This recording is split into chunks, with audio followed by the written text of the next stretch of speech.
Gibbon on Church and State, Linguistic Breakdown. The original extract, Gibbon says, in the connection of the church and state, I have considered the former as subservient only, and relative to the latter, a salutary maxim, if in fact, as well as in narrative, it had ever been held sacred. Line by line meaning. 1. In the connection of the church and state, meaning Gibbon opens by referencing the historical relationship between religious and political power.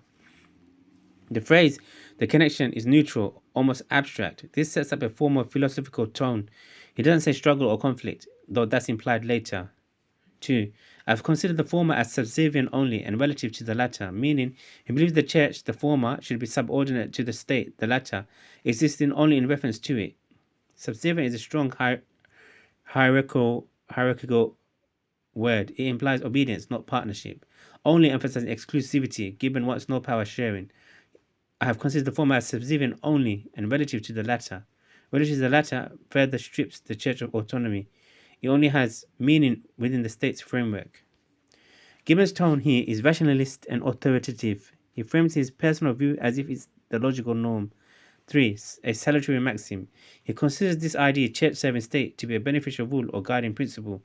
Salutary is refined Latinate word meaning healthy or beneficial, adding a tone of intellectual respectability. Maxim, a salutary maxim, suggests timeless wisdom. It elevates his view to the level of moral or political truth. 4.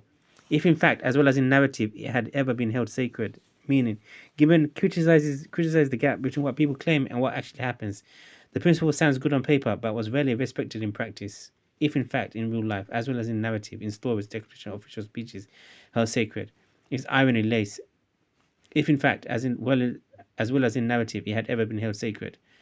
Sacred usually means holy, but here he uses it to suggest people pretended to honor this principle while doing the opposite. This is Gibbon at his sharpest, elegant language with a subtle sting. While Gibbon critiques how Christianity's religious institutions often overstepped and destabilized political power, he subtly praises Islam's model.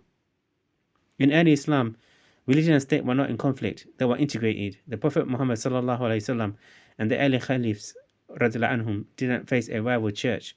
This unity of authority prevented many of the power struggles Gibbon laments in Christian history.